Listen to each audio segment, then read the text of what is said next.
this week on the BackTable podcast. And again, when you went to AngioClub in those days, everything was done on an overhead projector. And I went up with maybe two fellows, and we were racing up from the peninsula because we wanted to show this, Right. But no, this was like no one knew. There was no premonition. There was no one had any idea we were doing this. So they were shown, abscess drainages, the catheters and stuff. And we came sort of in the back door, and it was a pretty good crowd there. And Ernie, of course, sat in the front and would comment on all the cases. So, any more cases? And so I said, yep, we got some here. So I went up and I showed this case, and it was such an impressive aneurysm, which went from this giant circle ball to nothing. And there was just no one knew what they were looking at. It was just, what? It was magic at that point. It probably looked like magic. Got up and he left the room. Then he just left. He just left. And that's... we went for a smoke or what? Yeah.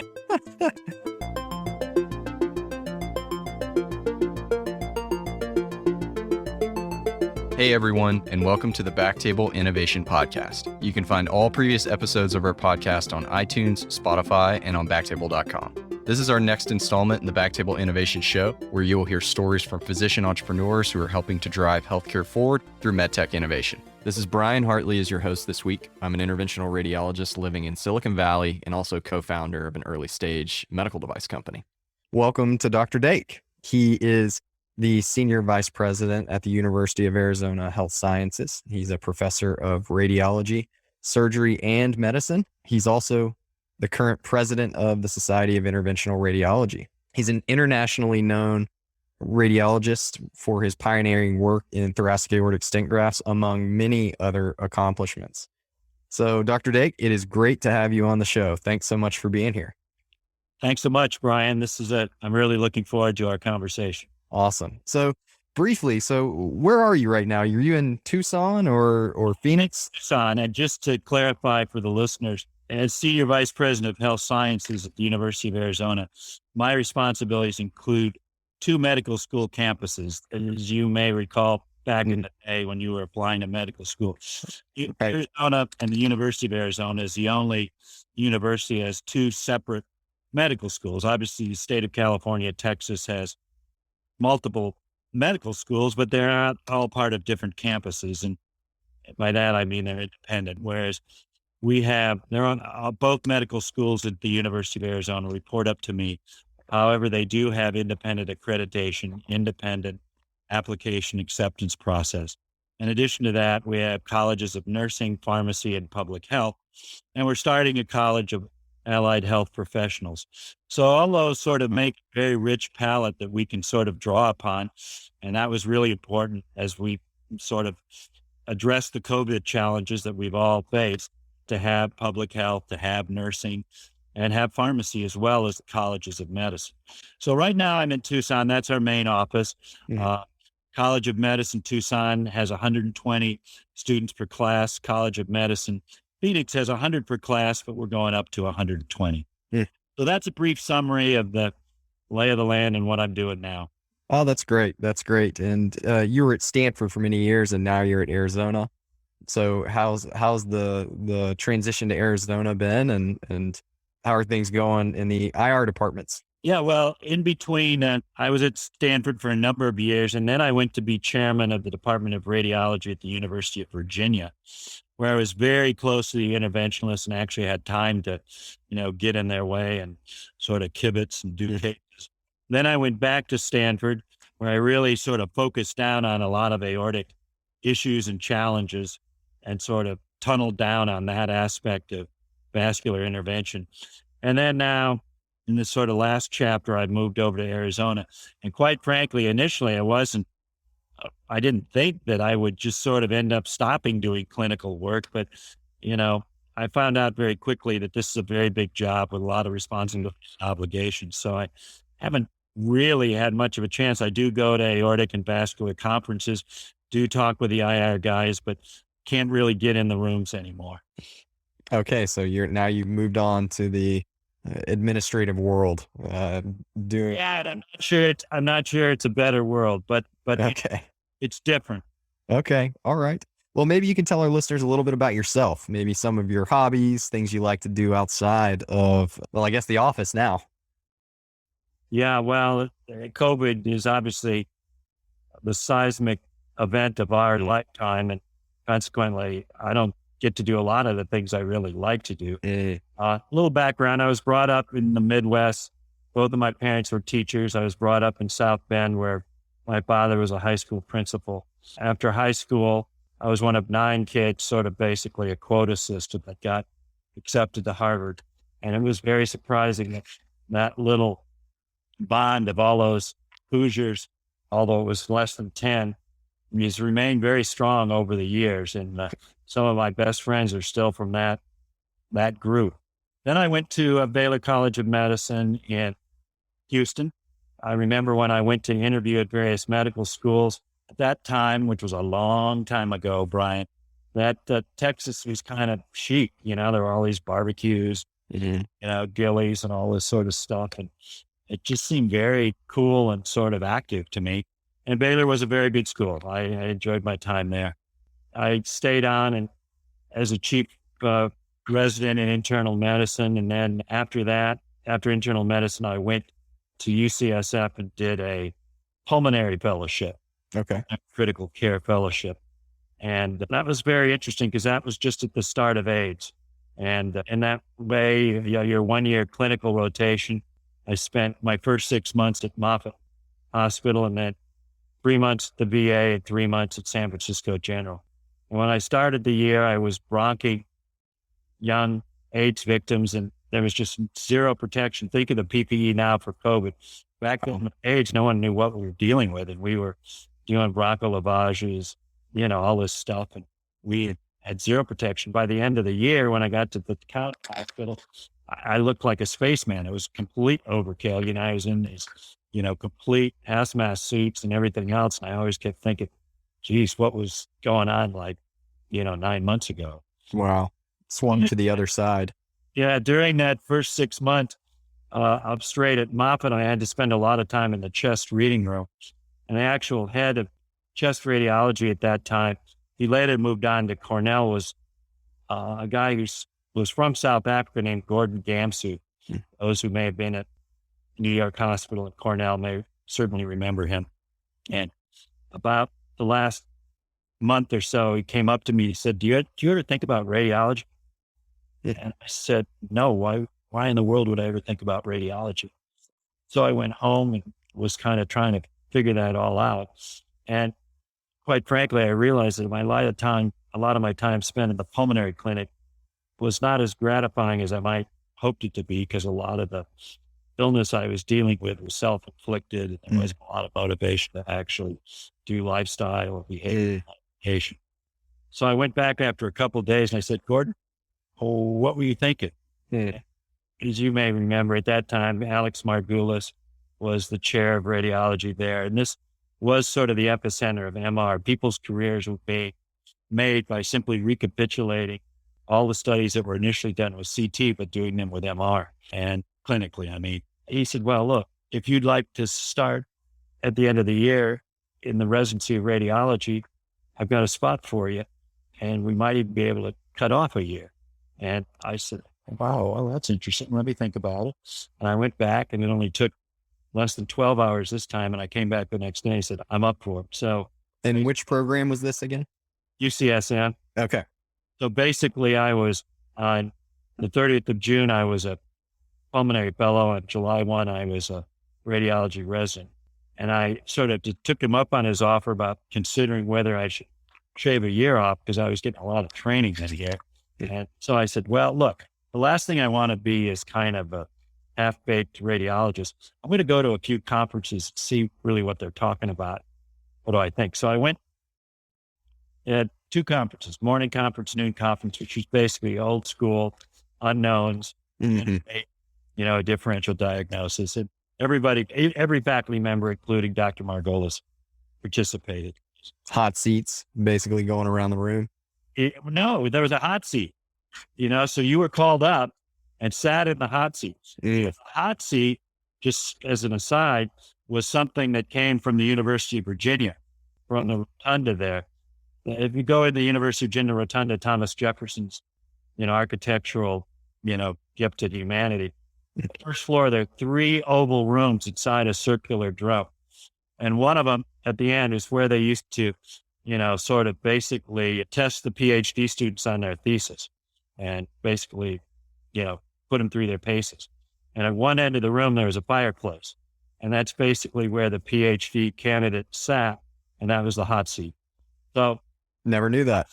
yeah. And so the hot seat, in the hot seat, I was watching this guy, and it was a bone film. It was actually a hip. And the guy said, well, I'm going to narrow my diagnosis to EG or PVNS. And I said, how the hell can I have got through this much training and not even know 2 diseases? I don't even know what he's talking about.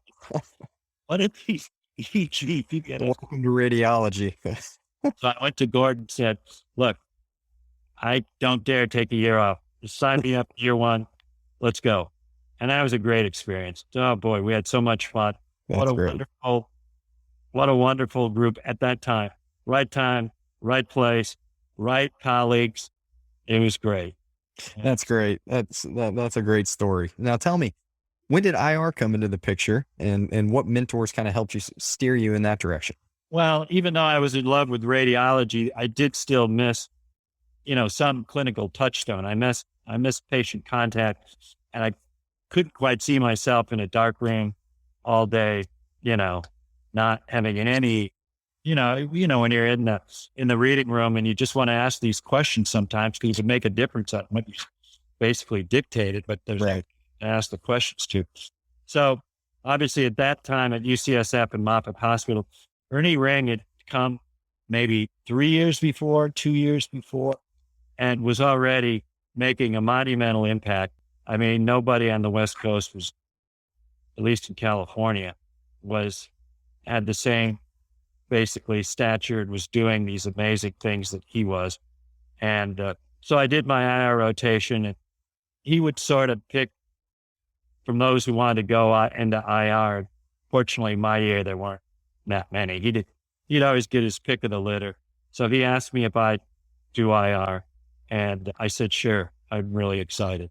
And so, after I graduated my residency, I just stayed on. I didn't even interview anywhere else, which in retrospect, I probably should have, just to get to know people and understand a little more. But, I'd say things turned out okay.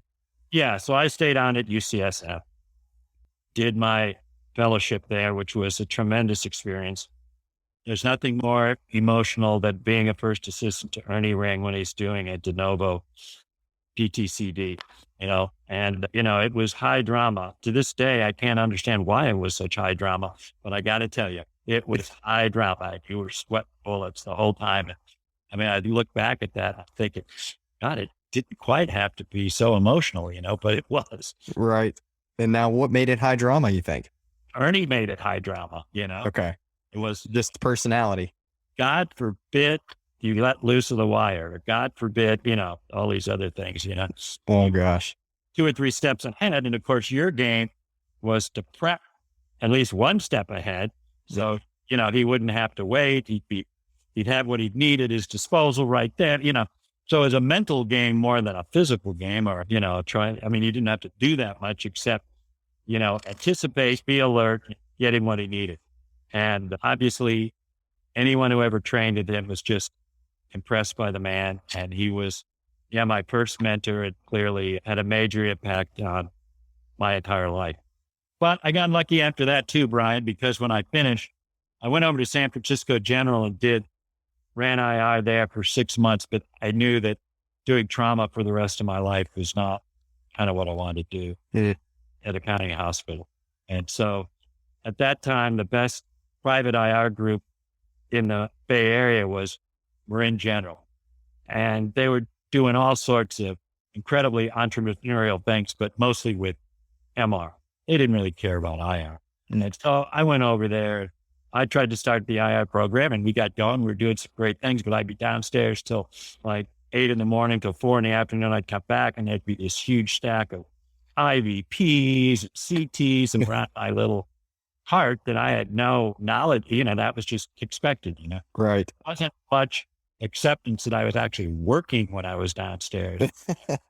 The list kept building. I kind of gutted it for a while because I was thinking, look, these other guys, even though they're sitting in a dock-in-the-box imaging center, they're signing all these deals with, international people, because it's not firmly established. And as long as we were getting a slice in the action, I was, okay, well, this is not bad. Mm-hmm. And one day, about 4 months in, they came and we had a group meeting and they said, look, this isn't really fair. We're doing all this work. We're getting all these contracts. Those should come to us. And, the rest of the group should really equally share. At which point that's one less motivation. And so I sort of talked to, at that time, I don't know if I talked to Ernie or Ernie called me and he said, look, my best friend in the world is in a jam. He needs some help. And I think you could help him. And I said, really? So who's that? And he said, Barry Katz. Oh, wow. He started this vascular institute in Miami. And there was a guy down there who sort of, basically part of the diagnostic group, but he thought he could train him up. And it's just, he needs some more help, basically.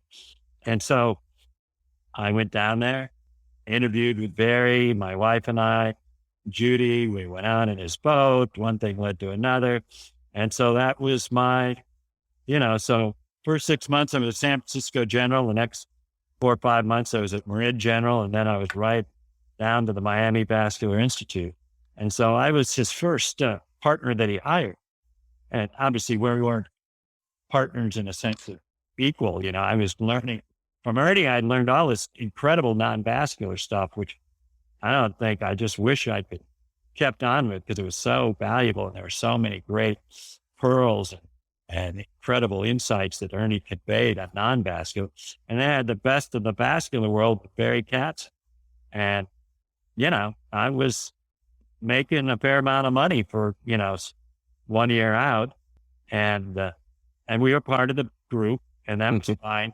And after about 3 years, I sort of looked at it, and I was, with the sort of escalated stair step of salary, I was sort of thinking, this is going to be a golden handcuff in another 6 months. And is this where I want to be? Is this what I want to do? And so I talked with Barry, and that's when I went back west. And at the time, again, Lou Wexler was at Stanford, but he had cut his teeth, and his whole program was cardiac and coronary angio. Gerhard Wittich was there doing a lot of non-vascular work, but nobody was really doing bleeding edge vascular, peripheral vascular. And so that's when I went to Stanford as the section chief. And that was a great run, and I did that. Let's just get this right. So I finished my fellowship in 87. Would have been about 90. Okay. And so you're at Stanford, you're section chief at this point? Yeah, we had at the time, 3 fellows. Part of their task involved actually cardiac radiology, coronary angio, et cetera. Although clear the writing was on the wall, coronary angio is going to be subsumed by the cardiologist. But, we had one digital room. Most of the workaday rooms were basically, film changer, Schrodinger film changer. We'd have to punch our own cards to the program we wanted in terms of films per second, photographic subtractions. Yeah. And that's when I first had my first incredible collaboration with people outside of radiology. And that was with the cardiac surgeons. We started out with that by dealing with peripheral vascular complications of aortic dissection. So mesenteric ischemia, obviously renal obstruction, iliac artery, basically malperfusion, et cetera. And we helped them out a lot. And that was our ticket into the aorta. And so we would see all these incredible films. And what I realized early on, Bryan, is a lot of the understanding was in textbooks, not only pathology, but also surgical textbooks, was based on drawings from surgical exposure or postmortem examinations where everything was just flaccid. The main most important aspect of aortic dissection had been removed from the equation, and that was flow. So all these pictures that we could then see with angio and what was going on, nobody who was a surgeon or a pathologist had obviously observed. And so we kept having all these discrepancies between what we were seeing and what was in the textbooks. And so we were describing this. And about this time, which was about 91 or 92, I had another, I guess the first real experience that gave us insight into this.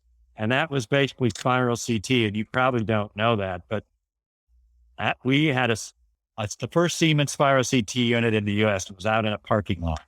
And one of the cardiovascular non-invasive imagers was a guy named Jeff Rubin.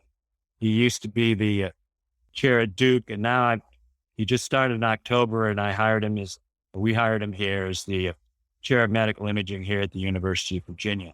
And he said, look, I want to do this new machine. I'd like to really look at it and look at ways. And he said, I want to look at pulmonary embolus. I think it's very important because, all these VQ scans, blah, blah, blah. And I said, well, Jeff, that's a great idea and it's a real need, but the goddamn machine is out in a parking lot. I don't think we can take patients who are critically ill and sort of wheel them out into a parking lot, Let's think of something else. And so I said, how about renal artery stenosis? We don't have a great way to really, screen for that. And so maybe we could look at that. So we got a bunch of patients, and the first patient we went in, the thing came, we scanned it with a spiral CT, and the images started to come out, and Jeff said, you got to come look at this. I've never seen anything like it. And it was basically, these were spiral CT images where they were the type that, in the old days, you would see the sort of amorphous surface renderings, Mm-hmm. So it wasn't like the high definition, of the vessel itself, but they were surface renderings, but they were like nothing anyone had ever seen. So we started calling Siemens. And to this day, if you had to play Russian roulette and bet, I bet that they had no idea what sort of potential they had at that time, Wow. Because nobody had ever done it before. Right. The whole idea of spiral CT was predicated be able to scan through the lungs without having to re-register because someone couldn't hold their breath, right? So if you wanted to look at a PE or a small mass, now you could do it, right? Right. What about vascular application? They didn't think about contrast flow and that the timing of that would be even more important. That was it. You got it. So that was a whole thing, and that generated a whole bunch of articles. And then, of course, it coexisted. This was the real mother lode of productivity was 91, 92, 93, where we're just right place, right time, dump luck, completely fortunate. Everything we touch turned to like papers, Wow. I'll tell you some of the ridiculous, so in the end, that was the most productive time. Wow. Crazy. I mean, so of course, going on at that time was Juan Perotti.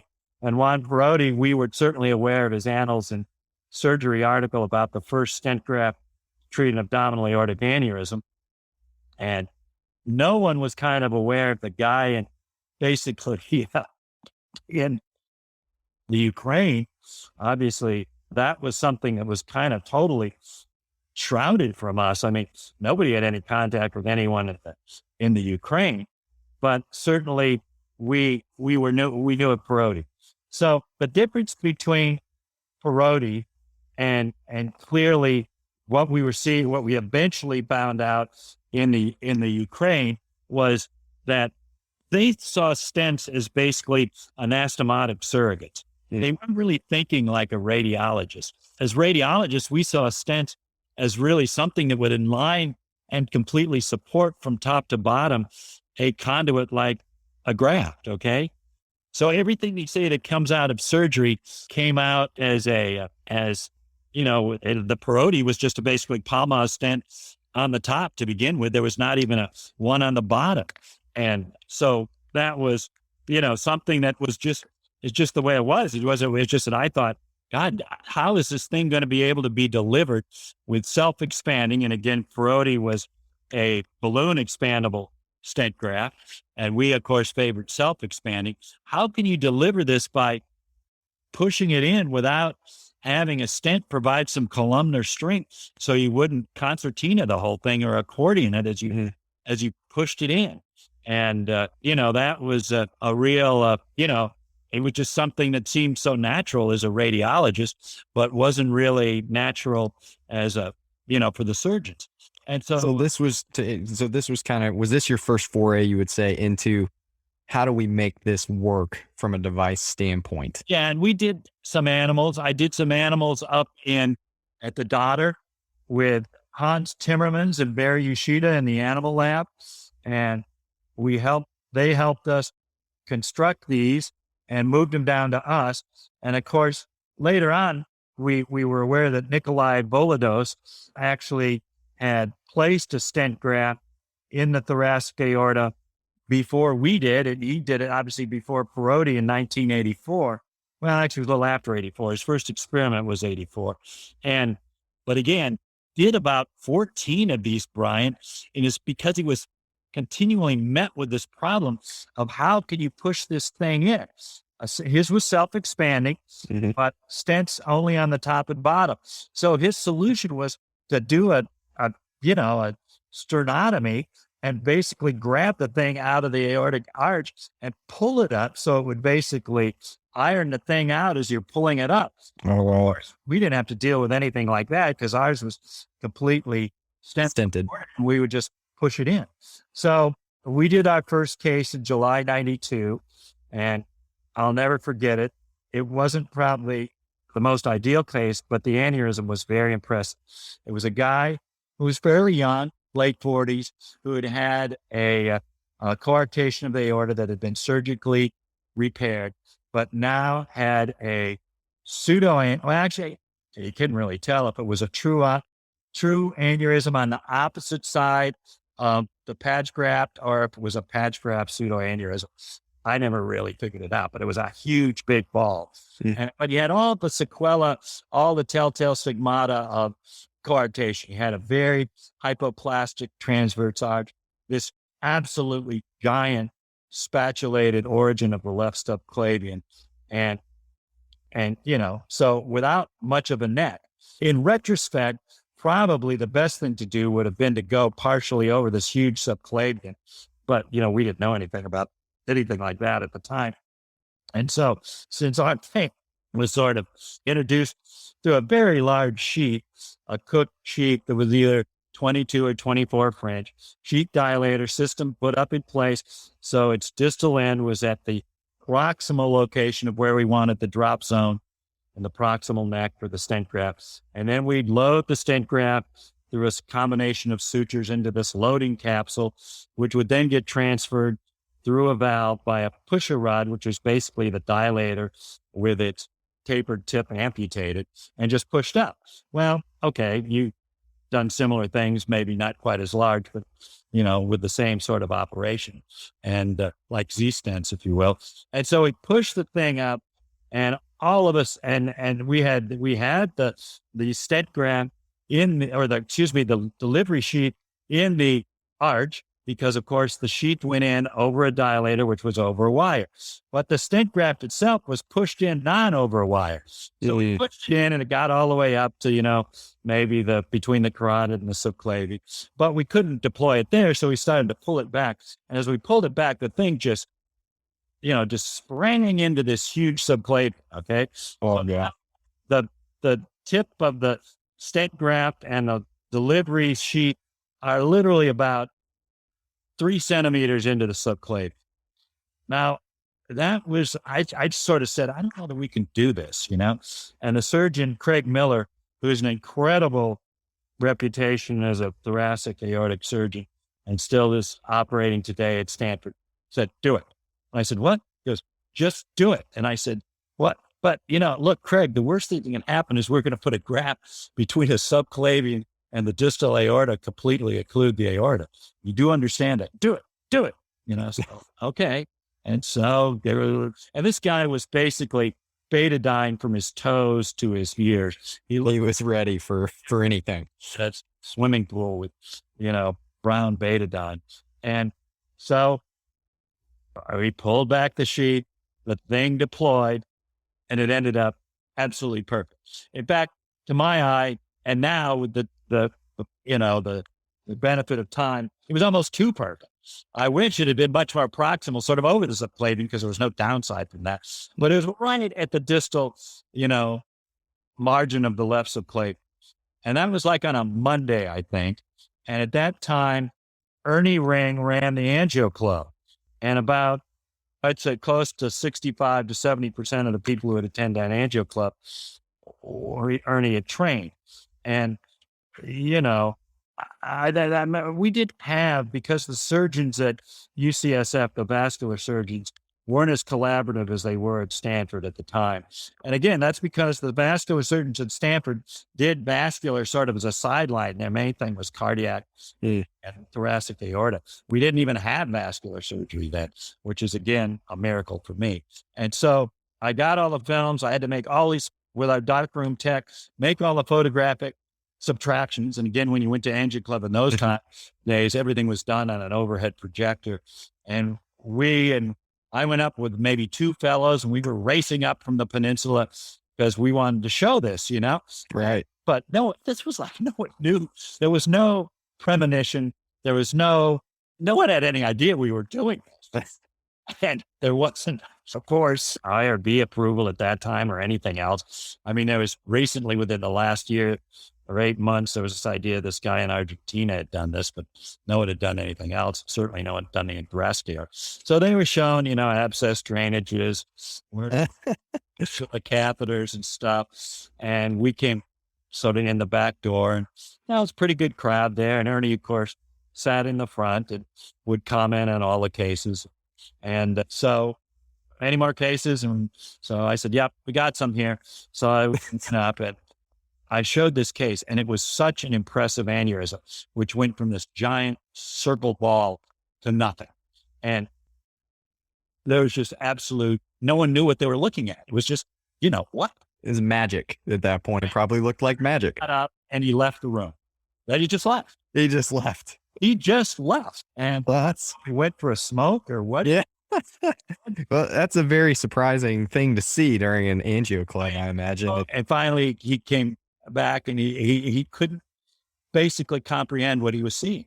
And I mean, today it doesn't sound like much, but back then, I don't think, what? It just didn't make any sense, Right. So that was 92. And then we sort of just ran with it, and then I could have, Bryan, been a lot faster on the dissection take-up because we knew so much about dissection. But in the back of my mind, I kept thinking, okay, some of these organs come off the false lumen. Am I really sure that I cover the primary tear? That those organs that exclusively come off the true lumen just won't get corked off. Right.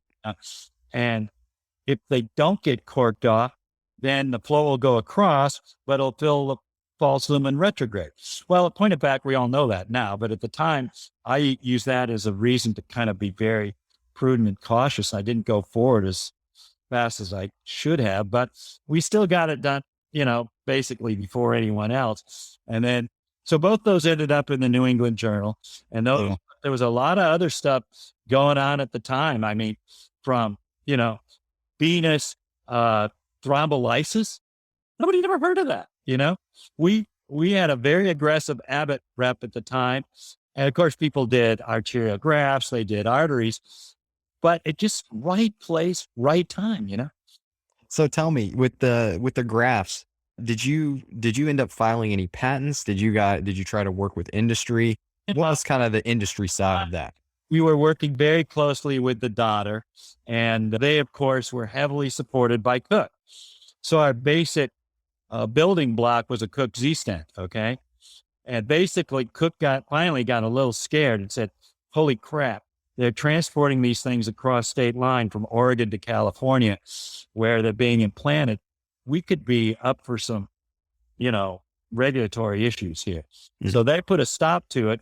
So then I moved in the next phase, was having tons of Japanese fellows come over who basically we created just a cottage industry, a fabrication shop where we just made our own. Wow. And, right now, I'll tell you, Brian, I have over 45 patents.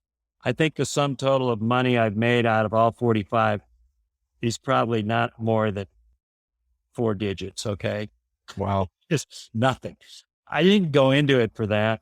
Many of the patents I have were because I was involved in some of the ideas, but in retrospect, yeah, missed opportunity. Yeah, I should have been a little more savvy, but the stuff was coming so fast, and it was almost like, okay, that's done. Next, what's next? We had one paper came out, use of vascular stents for the treatment of carotid arteries and cerebral venous structures. I mean, that's 5 papers right there. We just put it out the first paper and had, 4 central vein cases that we did with wall stents in transverse sinuses for benign intracranial hypertension. Well, we just happened to marry that with carotid stents for stenotic disease and pseudoaneurysm. Yeah, the first description of all 3 just in one article. That's why no one quotes it, because no one kind of understands what it is. It's a combination. Not idle of all this stuff, but we had to get it out. Okay, what's next? Wow. And it's just that very fertile time. That sounds very productive. That was facilitated by the fact that, fortunately, unfortunately, at the time we didn't have quite the same regulatory oversight that now exists. And so consequently to operate that we, allowed us to do a lot of things. So tell me, what you've had so many successes, I think it would be impossible to go through all of them. What was one of your failures and what have you learned from that through your career? What's one failure that sticks with you and what'd you learn from it? Well, I think there's device failures, which I'm trying to think what I might have learned from it. And then there are also sort of relationship failures. And I'm a very collaborative guy, and I was willing to collaborate with anyone. I'm a firm believer that you want to hire people who are smarter than you are. You want to work with people who are smarter than you are. And if they're willing to, you could do great things. But I soon realized that a lot of people don't think exactly that way, and they really need to have complete control. And even if that in some way doesn't facilitate moving forward at a pace that could have been realized otherwise. One of those areas was neuro. We had and nothing against our neuro guys at Stanford, but they were very protective. And after we did these cases, I saw tremendous opportunities, but they were not interested in having IR involved in that, Really? In what cases, what did you see? What did you see at the time that carotid cases? Could just see that the venous case, at that time, wall stents didn't have delivery catheter links that you could go from the groin to the transverse sinus. And so our first case, I said, okay, we're going to have to go from the jugular up. And, the neuro guys weren't used to any of this stuff. So we were, we were truly bringing them some help. And this was a law student from Emory University. And every time she went in the law library at Emory, she had just this incredibly buzzing, humming tinnitus that was so distracting and so completely, annoying. She just couldn't deal with it. So she came to us. So we actually put her to sleep, punctured her right jugular, went up. The right jugular was the symptomatic side, and which made sense. So I did angios of both sides, and it turned out that the symptomatic side was less narrow. The asymptomatic side on the left was very narrow. And so I sort of thought, what she's doing, she's shunting all this blood to the right side, and it's narrowed for sure, just not to the same severity. And that's why she's so symptomatic on that side. So we went up with a standard biliary wall stent and placed it in transverse sinus. She woke up from anesthesia completely asymptomatic, gone. Wow. Like someone turned the light switch off. And, you could see a lot of opportunities there, but it wasn't just neuro. I'm sure we've all experienced this with other specialties, perhaps most notably notably in some institutions, vascular surgery, where you really thought a partnership could do great things, But, that's one thing I learned, and you just have to let it go. You just have to let it go. On the device side, clearly, I think turning our device into something that was truly over the wire, that brought more safety into things, that brought more controlled delivery, because those first devices were kind of, pull and shriek, it was not that much control. Obviously, if you had a nice, generous proximal and distal neck, didn't matter so much. But if you got down to some tight margins on the neck, it could be very sort of tension producing. And that anxiety just wasn't really necessary. Of course, miniaturization, we're still too big, but those are the things that I think you learn from. And on the device side, it's always intricate, and you just keep working and, keep, improving each new iteration. Yeah, that's great. And so these days, what are you working on now? Any devices or startups or anything that you have your hand in? Well, I just sort of, as I said, had gone into activity that was mostly aortic. But once I sort of stepped back from that, I got involved in I'm really attracted, Bryan, to projects where there's not a lot of other people splashing around and flailing in the same lane, The blue ocean spaces. Fast followers right on your heels. I like to have some freedom to sort of, do so. What am we involved in? I'm involved in some sort of novel embolic things, including very novel liquid embolic, which is a natural occurring substance, which I think addresses some of the limitations of current products on the market. Hopefully that'll be out at trial next year. I think first in man will probably get done this year, but OUS. And then interesting things with drug elution, and interesting things with some very interesting expanding coils. So those are some of the things that I'm kind of, working with, where they're a little off the main fairway, they're not in the rough, but they're just not something that, there are 100 people working on. And it seems like, if I could say, over your career, you've always been involved in novel, innovative things. And would you say that that's been a definition of your career going through, is always trying to improve things, always trying to make it better? Well, I think I'm attracted to those opportunities that have creative solutions to current limitations, how we can adapt current techniques and make them more applicable, safer, more effective. Those are the type of things that really attract me. But as I said, I'm really attracted to things that are big steps forward, not so much. Not incremental moves. You want part of disruptive, big leaps. Or grids or stuff like that. No, that's great. Well, that's fantastic. So what else do you think we should know about you? Any other? The one thing I got to give a shout out, I shouted out to Ernie, as I mentioned, huge impact on my career, very Katzen, seminal work. And I was blessed and fortunate to be able to learn from him. And then when I got longer on my career, I did something that was my third mentor. It was kind of late in his career, and at a point in my career where I wasn't really going to learn anything like a sabbatical from someone who was going to teach me some technique like a sabbatical might be today. But I wanted the opportunity to really go focus on something. And Barry had spent, I think, 6 months early in his career when he was around St. Vincent's, New York, and gone to Italy, where Plinio Rossi was really doing, leading edge work then. And so I wrote Plinio, and we agreed that I'd come over for a year with my whole family. So I was based in Rome and at Policlinico Umberto Primo, the University Sapienza, and La Sapienza.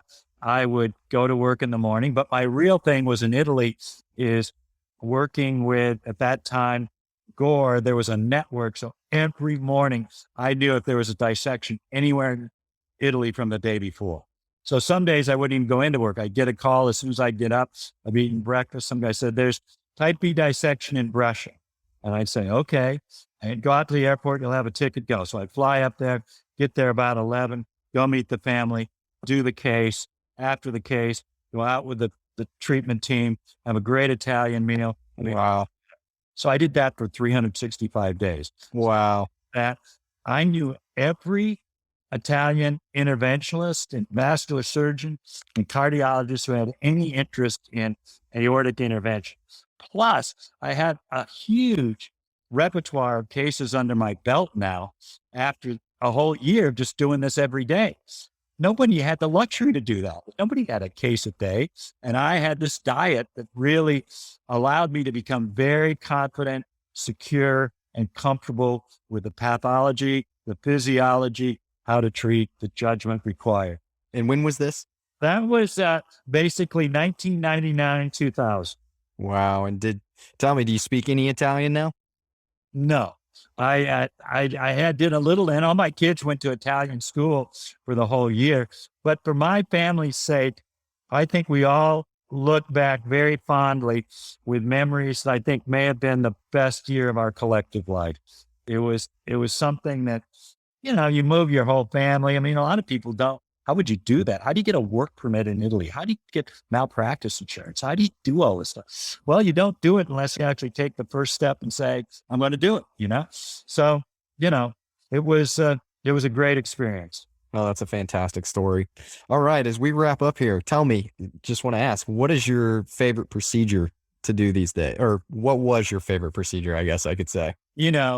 I'm not sure it's so much the procedure, but the whole soup to nuts from planning to procedure to follow up to perhaps necessary retreatment of aortic dissection.